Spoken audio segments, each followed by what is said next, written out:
हाँ जी, नमस्कार बेटा। आप सभी को हिंदी की कक्षा में आपका स्वागत, अभिनंदन एवं आभार। जैसा कि आप अपने कंप्यूटर की स्क्रीन पर अच्छे से देख रहे हो कि वहाँ टाइटल दिया गया है जिसमें लेखक का नाम झलक रहा है, वो है गणेश शंकर विद्यार्थी।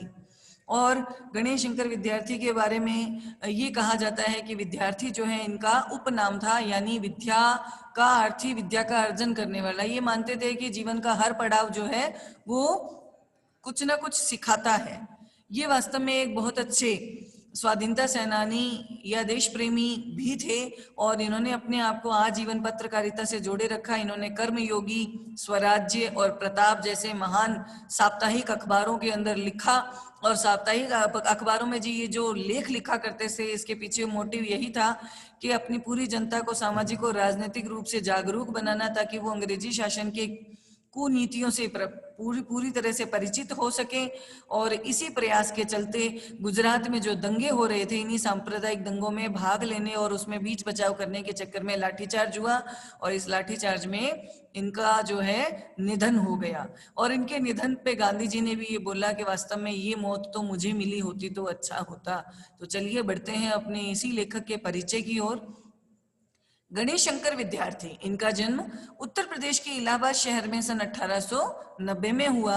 इन्होंने अपनी एंट्रेंस की परीक्षा पास की और उसके बाद कानपुर के करेंसी ऑफिस में एक छोटे से मुलाजिम यानी एक छोटे से अधिकारी हो गए, नौकर हो गए। ठीक है। फिर 1921 में प्रताप नामक साप्ताहिक अखबार इन्होंने निकालना शुरू किया। विद्यार्थी जी आचार्य महावीर प्रसाद द्विवेदी को अपना साहित्यिक गुरु मानते थे। अब आचार्य महावीर प्रसाद द्विवेदी कौन है? जिन्होंने हिंदी के अंदर जो काव्य लेखन होता है उसमें पुराने जो भक्त कवि हैं वो ब्रज भाषा का प्रयोग करते थे, यानी मथुरा और वृंदावन की भाषा थी ब्रज, उसका प्रयोग किया करते थे। लेकिन महावीर प्रसाद द्विवेदी के कहने पर अधिकतर कवियों ने, अधिकतर लेखकों ने खड़ी बोली हिंदी को अपने लेखन का विषय बनाया और माध्यम इसी माध्यम में उन्होंने लेखन कार्य किया। तो इन्हीं महावीर प्रसाद द्विवेदी की प्रेरणा से आजादी की जो अलग है, यानी अपने भीतर की इच्छा है जगाने वाली रचनाओं का उन्होंने सृजन और अनुवाद किया। किन्होंने? गणेश शंकर विद्यार्थी जी ने। और इसी उद्देश्य की पूर्ति के लिए उन्होंने छोटी छोटी अन्य पत्रकारिताएं भी निकालनी शुरू की। विद्यार्थी जी का जीवन का अधिकतर समय जेलों में बीता, क्योंकि ये जो है अंग्रेज सरकार के खिलाफ जो है लोगों में जागरूकता लाने के लिए कोई ना कोई आर्टिकल या लेख लिखा करते थे, जिनके विरोध के कारण अंग्रेजी सरकार इनको जेल में डाल देती थी। वहां पर भी अंग्रेजी सरकार को संतुष्टि नहीं मिली तो उन्होंने क्या, इनका अखबार भी बंद करवाना चाहती थी। तो कानपुर में 1931 में दंगे हुए। भयंकर सांप्रदायिक दंगों को शांत करवाने के प्रयास में विद्यार्थी जी को अपने प्राणों का बलिदान देना पड़ा। और इनकी मौत पर क्षुब्ध होकर यानी दुखी होकर गांधी जी ने भी कहा कि काश ऐसी मौत मुझे मिली होती। विद्यार्थी जी अपने जीवन में और लेखन में गरीबों, किसानों, मजलूमों, मजदूरों आदि के प्रति पूरी हमदर्दी का इजहार करते थे। देश की आजादी की जो लड़ाई थी उसके बीच में बाधा के रूप में आने वाले कोई भी कार्य या कोई भी परंपरा को वो अपने आड़े हाथों लेते थे, यानी अपने लेखन कार्य में उसकी निंदा करते थे। देश की आजादी उनकी नजर में सबसे बड़ी थी। आपसी भाईचारे को नष्ट करने वालों की वो जमकर खबर लेते थे, यानी अपने आर्टिकल के अंदर, अपने लेख के अंदर उनकी भी भर्त्सना करते थे, यानी उनकी भी बुराइयां करते थे। लेकिन लेखन कार्य में उनकी भाषा सरल और सहज तो थी, बहुत ज्यादा मारक थी, यानी प्रहार करती थी। प्रस्तुत पाठ धर्म की आड़ में भी विद्यार्थी जी ने उन लोगों के इरादों और कुटिल चालों को बेनकाब किया है जो धर्म की आड़ लेकर जन सामान्य को आपस में लड़ाकर अपना स्वार्थ सिद्ध करने की ताक में रहते हैं, यानी ऐसा मौका ढूंढते हैं जिससे आम जनता को तो धर्म के नाम पर लड़वा दिया जाए और खुद को राजनीतिक सत्ता में एक अच्छे पद पर बनाए रखते हुए खूब अच्छा पैसा बटोरा जाए। धर्म की आड़ में अपना स्वार्थ सिद्ध करने वाले ये जो लोग हैं हमारे ही देश में हैं, ऐसा नहीं है, क्योंकि उन्होंने दूसरे देशों का उदाहरण देकर भी बताया है कि दूसरे देशों में भी धर्म की आड़ में कैसे कैसे कुकर्म हुए हैं, कैसी कैसी अनीतियां हुई हैं। और ये सारे लोग कौन हैं, वर्ग और समाज कौन कौन से इनके शिकार हुए हैं, इन सारी बातों का खुलासा अपने इस पाठ में इन्होंने किया है। तो चलिए बढ़ते हैं हमारे चैप्टर की ओर, जिसका शीर्षक दिया गया है धर्म की आड़। आड़ का क्या मतलब है बेटा? आड़ का मतलब है धर्म के पीछे छिप करके अनैतिक और अवैध कार्य करना, है ना। यानी राजनीतिक सत्ता में जितने भी लोग हैं, अधिकतर, सारे नहीं लेकिन अधिकतर लोग ये सोचते हैं कि उनको वो सत्ता हमेशा मिली रहे, यानी कुर्सी का लालच बना रहे, और साथ साथ में उसी कुर्सी पर विराजमान रहते हुए वो अपने बैंकों के लॉकर्स को भी भरते रहे, यानी खूब अच्छा पैसा बटोरते रहे। इसके लिए वो क्या करते हैं, देश की शांति को भंग करते हैं। किसके नाम पर, किसके बहाने से, धर्म के बहाने से। क्या करते हैं, देखो क्या कहते हैं, देखो लेखक भी, कि इस समय देश में धर्म की बहुत धूम है। क्या होता है यहाँ पर इन्होंने बताया है कि जो बहुत इंपॉर्टेंट लाइन भी है और आपके प्रश्न का उत्तर भी इसमें से आता है कि धर्म के नाम पर उत्पात किए जाते हैं, धर्म और ईमान के नाम पर जिद की जाती है, धर्म और ईमान के नाम पर। रमुआ और बुद्धू मियाँ धर्म और ईमान को क्या जाने या न जाने, परंतु उनके नाम पर वो तुरंत उबल पड़ते हैं और अपनी जान लेने और अपनी जान देने दोनों के लिए तैयार हो जाते हैं। यानी धर्म के नाम पर उत्पात यानी लड़ाइयाँ की जाती है, धर्म के नाम पर जिद यानी अपनी गलत मांगों को पूरा करवाया जाता है, धर्म के नाम पर राम और रहीम या बुद्धू मियाँ जो भी है उनको आपस में भिड़ाया जाता है, लड़ाया जाता है, और उनको इस कदर भड़का दिया जाता है कि वो दूसरों की जान लेने में और अपनी जान देने में भी परवाह नहीं करते। अब इस तरह के हालात जो है न केवल भारत में बल्कि अन्य देशों में भी है। अब क्या कहते हैं आगे लेखक, देश के सभी शहरों का यही हाल है।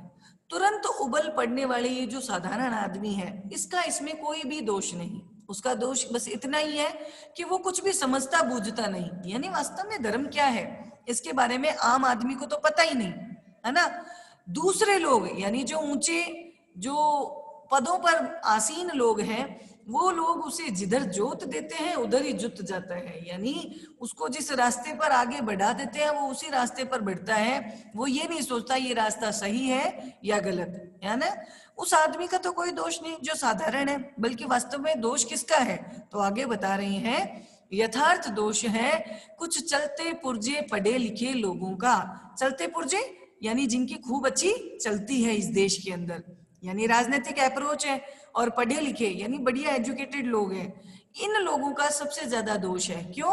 क्योंकि ये जो है मूर्ख लोगों की शक्तियों का और उत्साह का दुरुपयोग इसलिए कर रहे हैं कि इन जाहिलों, जाहिल यानी जो बिल्कुल अज्ञानी है, इन जाहिलों के बल पर उनका नेतृत्व और उनका बड़प्पन कायम रहे, यानी राजनीति में उनका जो आधिपत्य है, उनका जो अधिकार है, उनका जो बड़प्पन है, उनका जो पद है वो बना रहे।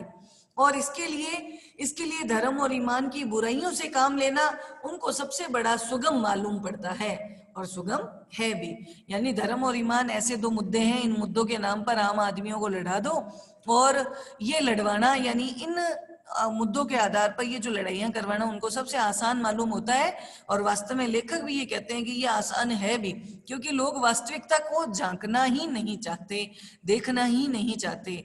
वो तो थोड़े से धन के लालच में आकर के बिक जाते हैं, और उनको लगता है कि वास्तव में हमारा धर्म और ईमान यही है जो ये लोग बता रही हैं, है ना। अब क्या कहते हैं, देखो आम आदमी क्या सोचता है, साधारण से साधारण आदमी तक के दिल में ये बात अच्छी तरह से बैठी हुई है, क्या, कि धर्म और ईमान की रक्षा के लिए अपने प्राण दे देना बिल्कुल उचित है, वाजिब है, यानी उचित है। यानी साधारण से साधारण आदमी क्या सोचता है कि यार अपने देश के लिए, अपने धर्म के लिए, अपनी जाति के लिए, अपने संप्रदाय के लिए अगर आप बलिदान हो जाओ ना, तो इससे बड़ी बात तो कोई यही नहीं। यानी इनकी रक्षा के लिए अगर आप अपनी जान दे दो, ये सबसे अच्छी बात है। बेचारा साधारण आदमी धर्म के तत्वों को क्या जाने, यानी सामान्य व्यक्ति जो है वास्तव में धर्म क्या है उसके बारे में जानता ही नहीं है।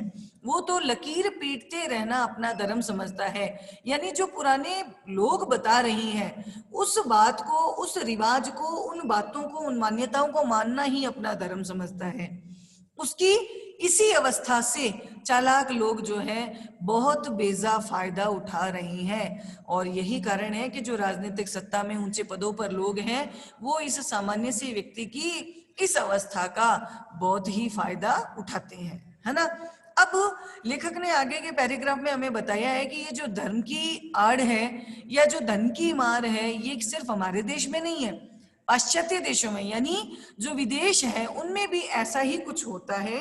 तो वहां पर ऐसा अगर कुछ हुआ है तो वहां पर उसके खिलाफ क्रांति हुई है, रिवोल्यूशन हुई है, उसका विरोध हुआ है, और उसके विरोध के बावजूद यहाँ पर एक नए साम्यवाद, समानतावाद, बोल्शेविज्म का जन्म हुआ। और उसको जन्म करवाने वाले कौन थे? वो कुछ ऐसे लोग थे जो सामान्य जनता को वास्तविकता दिखाना चाहते थे। देखो क्या कहते हैं, पाश्चात्य देशों में, पाश्चात्य देश यानी फॉरेन कंट्रीज यानी विदेशों में, धनी लोगों की, गरीब मजदूरों की झोंपड़ी का मजाक उड़ाती हुई अट्टालिकाएं, अट्टालिकाओं का क्या अर्थ है? इमारतें, आकाश से बातें करती दिखाई देती हैं। यानी एक तरफ धनी लोग हैं जिनकी बड़ी बड़ी बिल्डिंग्स है, और दूसरी तरफ गरीब मजदूर है जिनकी झोपड़ियां हैं, यानी बिल्कुल आमने सामने।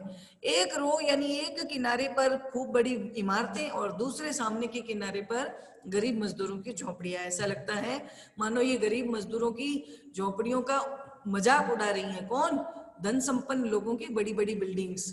ये बिल्डिंग कैसे बना लेते हैं भाई, और इनके पास इतना पैसा कैसे आता है? और जो झोंपड़ी में रहने वाले लोग हैं उनका क्या होता है? वो ऐसा कोई काम नहीं करते जिनसे पैसा कमाया जाए। तो उसी के ऊपर इन्होंने करारा व्यंग्य किया है। देखो क्या कहते हैं, गरीबों की कमाई से वो मोटे पड़ते हैं, यानी गरीबों की कमाई से जितना मेहनत गरीब करता है उसके बदले में उसको मेहनताना तो ये देते नहीं है, और यानी उसकी मेहनत की कमाई का कुछ हिस्सा ये अपने पास रखते हैं। इसके कारण ये मोटे पड़ते हैं, यानी इनके पास क्या पैसा खूब हो जाता है। ये उनकी तुलना में खुद ताकतवर दिखाई देते हैं, और उन्हीं के पैसों के बल पर वो सदा इस बात का प्रयास करते हैं कि गरीब सदा चूसे जाते रहें, यानी हमेशा गरीबों का शोषण होता रहे। ये बहुत भयंकर अवस्था है, और इसी अवस्था से निजात दिलाने के लिए साम्यवाद, बोल्शेविज्म का जन्म हुआ। यानी आपको पता है फ्रांस के अंदर, जर्मनी के अंदर कई ऐसे लोग थे, कार्ल मार्क्स वगैरह, जिन्होंने, लेनिन वगैरह, जिन्होंने जो है क्रांतियां करके और ना वहां पर धनी लोगों के ऐसे कार्यों को बेनकाब किया, रोकने का प्रयास किया, और समानता के सिद्धांत को वहां पर स्थापित किया कि आदमी चाहे गरीब हो चाहे अमीर हो, पूर्ण रूप से वो समान है, उनमें किसी तरह का भेदभाव नहीं करना चाहिए। अब हमारे देश के क्या हालात हैं, आगे इन्होंने बताए। हमारे देश में इस समय धनपतियों का इतना जोर नहीं है, यानी जो पैसे वाले लोग हैं उनका इतना प्रभाव नहीं है। यहाँ तो धर्म के नाम पर कुछ इने गिने आदमी अपने हीन स्वार्थों की सिद्धि करने के लिए, इने गिने यानी गिने चुने, कम संख्या के लोग अपने थोड़े स्वार्थों की सिद्धि करने के लिए करोड़ों आदमियों की शक्ति का दुरुपयोग करते हैं। कैसे करते हैं? देखो, गरीबों का धनाढ्यों द्वारा चूसा जाना इतना बुरा नहीं है जितना बुरा है कि वहां धन की मार है और यहाँ बुद्धि पर मार है। जब मैंने कल आपकी ब्लैक बोर्ड क्लास ली थी तो मैंने आपको यहाँ पर धन की मार और बुद्धि के मार 2 पॉइंट लिख के समझाए थे। धन की मार यानी धन के नाम पर शोषण करना, और बुद्धि पर मार यानी दिमाग में कुछ ऐसा असर कर देना जिससे उस इंसान को उस व्यक्ति के अलावा और कोई दिखे ही नहीं, उस व्यक्ति को ही वो इंसान अपना भगवान समझता है। वो जो कहेगा मैं वैसा ही करूंगा, यानी पूरी तरह से वो उसके नियंत्रण में आ जाता है। क्या करता है? देखो, पाश्चात्य देशों में धन दिखाकर करोड़ों लोगों को वश में किया जाता है, और फिर मनमाना धन पैदा करने के लिए उनको फैक्ट्रियों में या कारखानों में जोत दिया जाता है। लेकिन हमारे यहाँ बुद्धि पर पर्दा डालकर और पहले ईश्वर और आत्मा का स्थान अपने लिए ले लेना, यानी आम आदमी के दिमाग में कुछ ऐसा भर देना जिससे वो आम आदमी सोचने लग जाए कि वास्तव में यही मेरा भगवान है और यही मेरी आत्मा है। यानी ईश्वर और आत्मा का स्थान उसने ले लिया, और फिर धर्म और ईमान, ईश्वर और आत्मा, इसके नाम पर अपने स्वार्थों की सिद्धि के लिए लोगों को आपस में लड़ाना और भिड़ाना। इस तरह के कार्य कौन करते हैं? हमारे देश के कुछ चलते पुर्जे लोग, यानी जिनकी अच्छी पैठ है, जिनकी अच्छी जो राजनीतिक पहुंच है और जिनकी बहुत अधिकार संपन्न उनके पास सत्ता है, वो लोग फिर अपनी उसी सत्ता को बनाए रखने के लिए क्या करते हैं? लोगों को अपनी बातों में लेते हैं, और लोगों को जब अपनी बातों में लेते हैं तो उन लोगों को लगता है बस यही है हमारा तो भाग्य विधाता, बस यही है हमारा तो भगवान। तो अब उसने भगवान बनकर लोगों की आत्मा पर और दिमाग पर अपना कंट्रोल कर लिया। अब वो अपने नाम पर, अपने भगवान के नाम पर, आत्मा के नाम पर, धर्म के नाम पर लोगों को क्या कहेगा, गलत सीख देगा।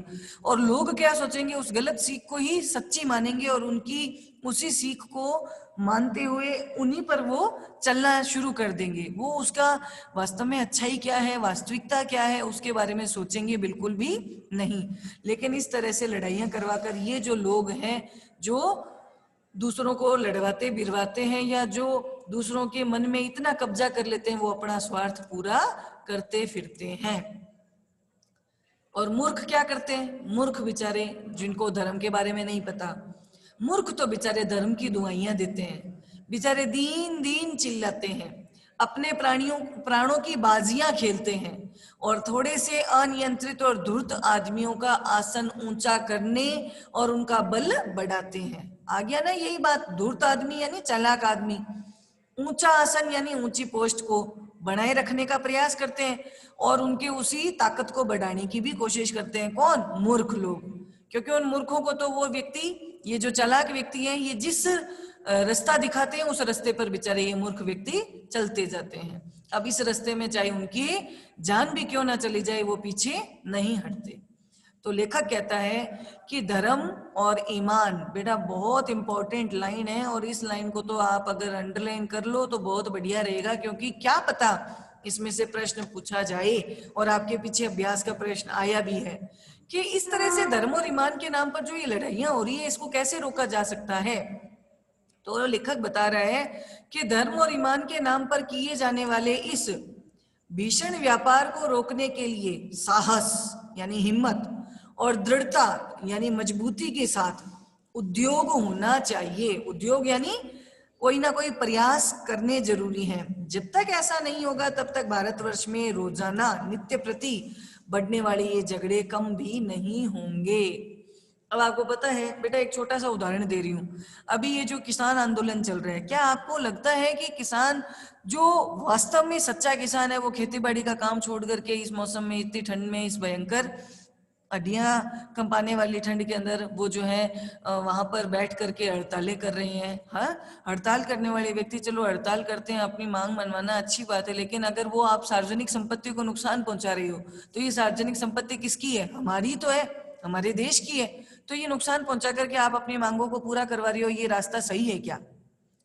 वो कुछ तो किसान ही हैं, लेकिन कुछ ऐसे भी लोग हैं जो मात्र उपद्रव करने के लिए, जो मात्र दंगे करने के लिए, जो मात्र लड़ाइयों को उकसाने के लिए वहां पर बैठे हैं। कई मूवीज में भी आपने देखा होगा, होता तो ये है कि जो मजदूर वर्ग है, जो किसान वर्ग है, वो बेचारे अपनी मांगों को लेकर के इन जो अधिकारी वर्ग हैं या उच्च सत्ता वाले लोग हैं उनके आगे खड़े होते हैं। लेकिन उनकी ही भीड़ के अंदर कुछ ऐसे लोग भी होते हैं जो शरीर से तो बहुत ताकतवर दिखाई देते हैं, लेकिन होते किसके चापलूस है? धनी लोगों के चापलूस होते हैं, जो राजनीतिक सत्ता में आसीन लोग हैं उनके चापलूस होते हैं। और वो क्या करते हैं, उसी भीड़ के अंदर कोई ना कोई ऐसा गलत कार्य करते हैं जिससे कि उस भीड़ के अंदर उड़दंग मच जाए। और ये उड़दंग जो है कई लोगों की जानलेवा भी साबित होती है, आपस में मारकाट मच जाती है, दंगा भड़क जाता है और फिर हमारे देश की पुलिस फोर्स को आकर के उस सारी व्यवस्था को सही करने का कार्य सौंप दिया जाता है। उसमें भी कई लोगों की जाने जाती है, ये कई मूवीज के अंदर। तो मूवीज में ये जो बातें बताई गई है ये कहाँ से आई है? कोई उन्होंने ख्वाब तो देखा नहीं, ये सारी चीजें इन्होंने हमारे देश के हालातों से ही सीखी है, ग्रहण की है। तो वही बात जो है इस पाठ में ये जो गणेश शंकर विद्यार्थी हैं ये हमें समझाने की कोशिश कर रहे हैं। तो क्या करना चाहिए कि पूरी साहस और दृढ़ता के साथ हमें प्रयास करना चाहिए। जब तक ऐसा नहीं होगा तब तक हम भारतवर्ष में बढ़ने वाले इन सारे लड़ाई झगड़ों को कम नहीं कर पाएंगे। तो वास्तव में धर्म होना क्या चाहिए? आप किसी व्यक्ति को कहो भाई कि तू बहुत धार्मिक है, धार्मिक कैसे है?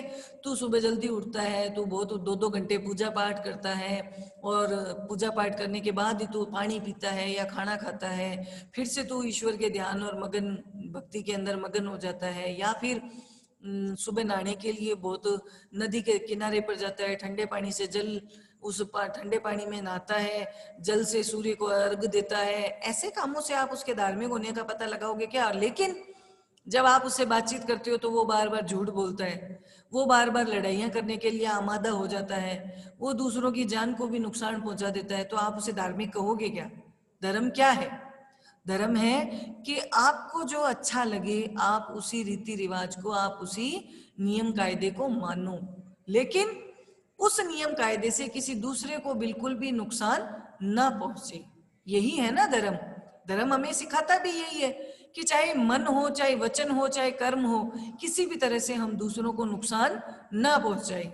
बस वही बात कह रहे हैं। देखो, लेखक बताता है कि धर्म की उपासना के मार्ग में कोई भी रुकावट नहीं हो, जिसका मन जैसा भी चाहे उसी प्रकार के धर्म की भावना को अपने मन में जगाए। धर्म और ईमान मन का सौदा होना चाहिए कि ईश्वर और आत्मा के बीच का संबंध होना चाहिए, कि हम जो हमारे भीतर आत्मा है, हम ऐसे धर्म को मानते हैं जिससे हमारी इस आत्मा का संबंध किससे बनता हो? ईश्वर से बनता हो। हम जिस धर्म को मानते हैं वो हमारी आत्मा को शुद्ध करने और ऊंचे उठाने का साधन हो। वह किसी भी दशा में किसी दूसरे व्यक्ति की आजादी को छीनने या कुचलने का साधन न बने।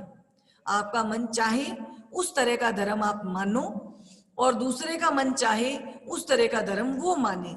दो अलग अलग धर्मों को मानने वालों के टकरा जाने के लिए इस बात में कोई गुंजाइश ही नहीं होनी चाहिए, कोई जगह ही नहीं रहनी चाहिए। यदि किसी धर्म के मानने वाले कहीं जबरदस्ती टांग अड़ाएं, यानी आपको रोकने की कोशिश करें, तो इस प्रकार का ये जो काम है वो देश की स्वाधीनता के विरोध में समझा जाना चाहिए। यानी आप जबरदस्ती किसी को अपना धर्म मनवाते हो, जबरदस्ती आप अपने धर्म की ओर उसको लाना चाहते हो, तो अगर आप ऐसा कर रहे हो तो यानी आप उस व्यक्ति की आजादी को छीनने की कोशिश कर रहे हो, और व्यक्ति की आजादी को छीनना यानी देश की आजादी को छीनना है। आपने हमारी जो संविधान की प्रस्तावना है उसको पढ़ा होगा, उसमें दिया हुआ है कि सबसे पहले व्यक्ति की गरिमा और गरिमा को बनाए रखने वाली स्वाधीनता को बनाए रखना हमारा धर्म है ना। तो व्यक्ति की गरिमा और उसकी स्वाधीनता क्या है? सबसे बड़ा धर्म है। आप उसको नुकसान पहुंचाओगे यानी आप देश को नुकसान पहुंचा रहे हो, है ना। तो देखो लेखक आगे कितनी अच्छी बात कहता है कि देश की स्वाधीनता के लिए जिस समय प्रयास हो रहा था उसका वो दिन सबसे ज्यादा बुरा था। कौन सा दिन? यानी देश की आजादी के लिए संघर्ष चल रहा था और उस संघर्ष में लोगों ने क्या किया? एक दिन एक ऐसी मांग रखी। क्या मांग रखी? वो दिन सबसे ज्यादा बुरा था जिस दिन देश की आजादी के क्षेत्र में खिलाफत, धर्म के नाम पर आंदोलन, मुल्ला, मौलवियों या धर्माचार्यों को स्थान दिया जाना जरूरी समझा गया। यानी हमने ये एक नई तरह की पोस्ट बना दी जो इस इतने धर्म का है, उस व्यक्ति के इस ऊंचे पोस्ट का नाम रख दिया, आप ये हो। जैसे हिंदुओं के अंदर सबसे बड़े हो जाते हैं शंकराचार्य, जो सारे वेदों को जानते हैं, सारे पुराणों के ज्ञाता हैं। वो जो कहेंगे हिंदुओं को ऐसी बातों को मानना चाहिए, वो भाई गलत भी अगर कह देगा तो हमें मानना जरूरी है क्या? ऐसा तो कुछ नहीं है। तो लेखक बता रहे हैं कि जिस दिन हमारे देश की आजादी के लिए प्रयास हो रहा था, तो उस प्रयास में वो दिन सबसे ज्यादा हमारे लिए बुरा है जिस दिन हमने क्या किया? आजादी के क्षेत्र में खिलाफत, मुल्ला, मौलवी, धर्माचार्यों को स्थान दे दिया। एक प्रकार से उस दिन हमने अपनी स्वाधीनता के क्षेत्र में एक कदम पीछे रख लिया। यानी एक प्रकार से उस दिन हमने स्वाधीनता के क्षेत्र में एक कदम पीछे रखा, यानी हम जो है अपनी आजादी के एक कदम पीछे हट गए। हमने क्या किया? ऐसे लोगों को जो है अपने राजनीति के अंदर जगह दे दी जो मात्र संकीर्ण सोच, बहुत नैरो माइंडेड जो है थॉट्स लेकर के काम करते हैं। उसी पाप का फल हमें आज भुगतना पड़ रहा है कि देश को आजादी के संग्राम में ही मौलाना अबुल बारी और शंकराचार्य को देश के सामने दूसरे रूप में हमने पेश कर दिया, उन्हें सबसे ज्यादा शक्तिशाली बना दिया। और हमारे इस काम का ये नतीजा हुआ कि इस समय हमारे हाथों से ही बढ़ाई इनकी और ऐसे लोगों की जो शक्तियां हैं आज हमारी ही जड़ें उखाड़ने और हमारे ही देश में मजहब के नाम पर पागलपन, प्रपंच और उत्पात बढ़ाने का काम कर रही हैं। यानी इनमें से ये कहा नहीं गया कि सारे लोग बुरे हैं, लेकिन कई लोग जिनकी सोच गलत है, जो देश के लिए नहीं मात्र एक छोटे से धर्म के लिए सोचते हैं, वो लोग क्या करते हैं? फिर लोगों को गलत नजरिया देते हैं। गलत सोच या गलत नजरिया दोगे, गलत दृष्टिकोण दोगे तो आपकी सोच जो है क्या हो जाएगी, संकीर्ण हो जाएगी, छोटी हो जाएगी, निम्न हो जाएगी। तो आप फिर देश के हित में नहीं सोच पाओगे। हम कहते हैं ना कि आप क्या राजस्थानी हो, क्या आप पंजाबी हो, आप हरियाणवी हो। हम सबसे पहले क्या है, हिंदुस्तानी है। यानी हमारे अलग अलग राज्यों के हितों से ऊपर उठकर हमारा सबसे बड़ा हित क्या है, राष्ट्र का हित, हमारे देश का हित। तो जब से मुल्ला मौलवी या फिर शंकराचार्य या धर्माचार्य को हमने स्थान दे दिया, तो इन लोगों की ताकत हमने खुद नहीं बढ़ा दी। अब ये लोग जैसा कहते हैं, कई लोग जो हैं उनकी गलत नीतियों को भी सही मानते हैं, और यही कारण है कि देश में मजहब के नाम पर दंगे, लड़ाई झगड़े, उत्पात आदि ज्यादा हो रही हैं। तो इस प्रकार जो है अभी तक ये जो पाठ हमने पढ़ा है, मैं मानती हूँ आपको समझ आया होगा। कल की क्लास में बताएंगे कि वास्तव में महात्मा गांधी भी धर्म को स्थान देते थे, धर्म क्या है। और जो लोग मुंह में राम और बगल में छुरी वाला आचरण करते हैं, आप उसको वास्तव में धार्मिक कहोगे क्या? भगवान खुद कहता है कि ला मजहब लोग या नास्तिक लोग मेरे को ज्यादा पसंद है, क्योंकि वो किसी भी धर्म को नहीं मानते, यानी सारे धर्मों को मानते हैं। वो किसी भी भगवान को नहीं मानते, यानी सारे भगवानों में उसकी आस्था होती है। ऐसे लोग दूसरों को नुकसान नहीं पहुंचाते, बल्कि दूसरों की भलाई का काम करते हैं। तो आज की कक्षा में इतना पर्याप्त है। कल जो है हम इसके आधे भाग को अच्छे से पढ़ेंगे और इसके प्रश्नोत्तर की ओर अपने कार्य को करते हुए आगे निकलते जाएंगे, निरंतर अपने काम को आगे बढ़ाएंगे, ताकि इस पाठ को भी हम पूर्ण कर सके। तो धन्यवाद बेटा, आज की कक्षा में आप सभी